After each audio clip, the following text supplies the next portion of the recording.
Assalamualaikum warahmatullahi wabarakatuh. Kami dari kelompok 2 akan mempresentasikan akuntansi keuangan menengah di bab 11 yaitu aset tak berwujud. Kami beranggotakan dari 3 orang. Yang pertama ada Muhammad Toha, Anas Fauzan, dan Chandra Ditama. Perkenalkan, saya Anas Fauzan. Dan saya Muhammad Toha. Saya Chandra. Yang pertama, akuntansi keuangan menengah. Konsep 1, dasar aset terwujud dalam PSAK 19 tahun 2018.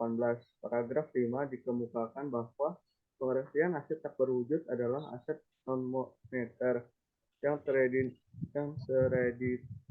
teridentifikasi tanpa wujud fisik.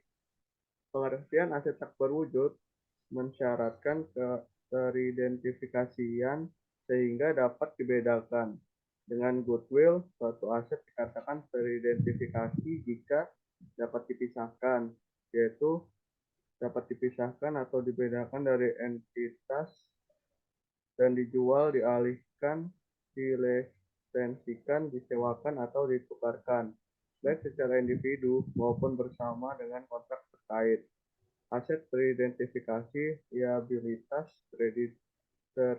teridentifikasi, terlepas apakah entitas memiliki intensi untuk melakukan hal tersebut atau tidak. Yang kedua, timbul dari hak kontraktual atau hak hukum lain, terlepas apakah hak tersebut dapat dialihkan atau dipisahkan dari entitas atau dari hak dan kewajiban lain. Perolehan secara terpisah. Dalam perolehan aset tak berwujud secara terpisah, harga yang dibayar entitas untuk perolehan aset tak berwujud mencerminkan marga yang dibayarkan PA atas aset tersebut.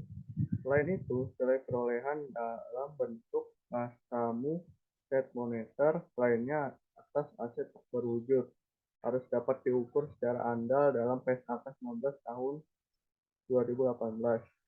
Paragraf 27 dijelaskan bahwa biaya perolehan aset tak berwujud terdiri atas yang pertama harga beli, termasuk bea masuk dan pajak pembelian yang tidak dapat direstitusi setelah dikurangi diskon dan rabat. Yang kedua, seluruh biaya yang dapat diatribusikan secara langsung dalam mempersiapkan aset untuk digunakan sesuai intensinya. Selanjutnya akan dibacakan oleh Chandra.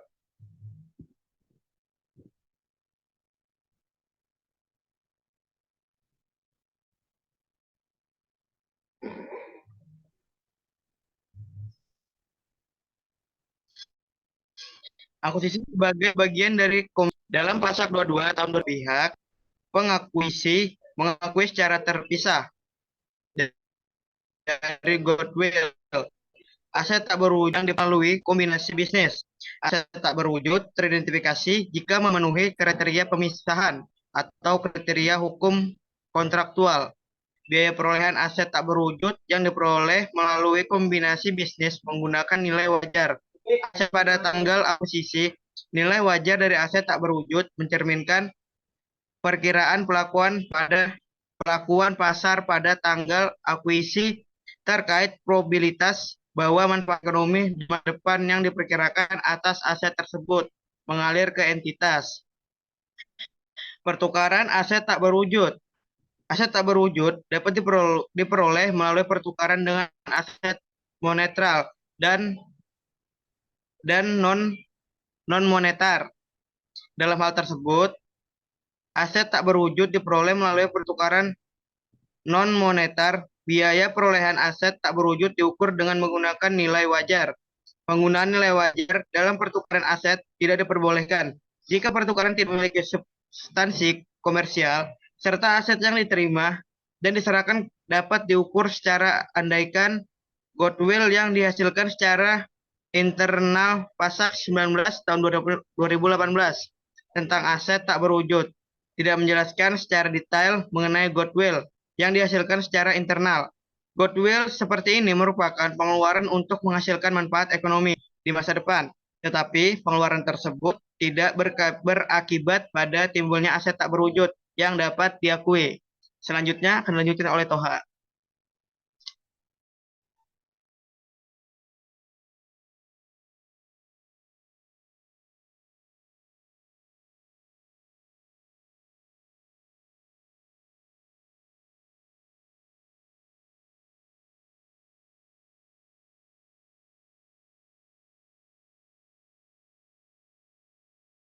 Mikrofonmu, Toha. Sorry.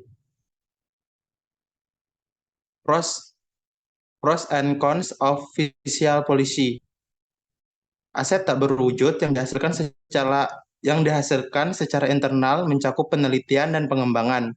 Terkadang entitas mengeluarkan banyak sumber daya untuk melakukan penelitian dan pengembangan agar dapat menciptakan produk, memperbaiki produk, dan menemukan pengetahuan baru yang bermanfaat di masa depan. Di bawah tabel Nelson lama, aktivitas-aktivitas yang dimaksud dalam tahap pengembangan adalah sebagai berikut, yaitu yang pertama desain, konstruksi, serta pengujian perwarupa dan model sebelum produksi atau sebelum digunakan. Yang kedua, desain peralatan, cetakan, dan pewarnaan yang melibatkan teknologi baru. Dan yang ketiga, desain konstruksi dan operasi pabrik percontohan yang skalanya tidak ekonomis atau produksi komersial. Dan yang keempat, desain konstruksi dan pengujian alternatif bahan baku, peralatan produk, proses, sistem atau jasa yang baru atau yang disesuaikan. Dan adapun pengeluaran, selanjutnya pengeluaran dalam rangka menghasilkan merek, kepala surat kabar, judul, publisitas, daftar pelanggan, dan hal yang secara substansial serupa yang dihasilkan secara internal tidak dapat dibedakan dengan biaya untuk mengembangkan usaha secara keseluruhan. Oleh karena itu, hal tersebut tidak diakui sebagai aset tak terwujud.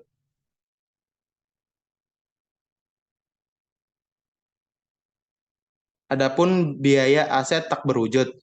Biaya perolehan aset tak berwujud yang dihasilkan secara internal, biaya perolehan aset tak berwujud yang dihasilkan secara internal terdiri atas seluruh biaya yang dibutuhkan, yang dapat diatribusikan secara langsung untuk membuat dan menghasilkan dan mempersiapkan aset tersebut sampai siap untuk digunakan sesuai dengan intensi manajemen.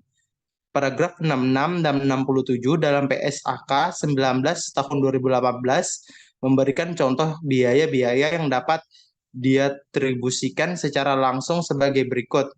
Pengembangan dan pengoperasian situs web entitas dapat melakukan pengeluaran internal atas pengembangan dan pengoperasian situs web baik untuk akses internal maupun eksternal. Situs web yang dirancang untuk akses eksternal dapat dalam berbagai keperluan, seperti yang pertama untuk mempromosikan dan mengiklankan produk dan jasa dan menyediakan layanan elektronik, dan yang ketiga menjual produk dan jasa.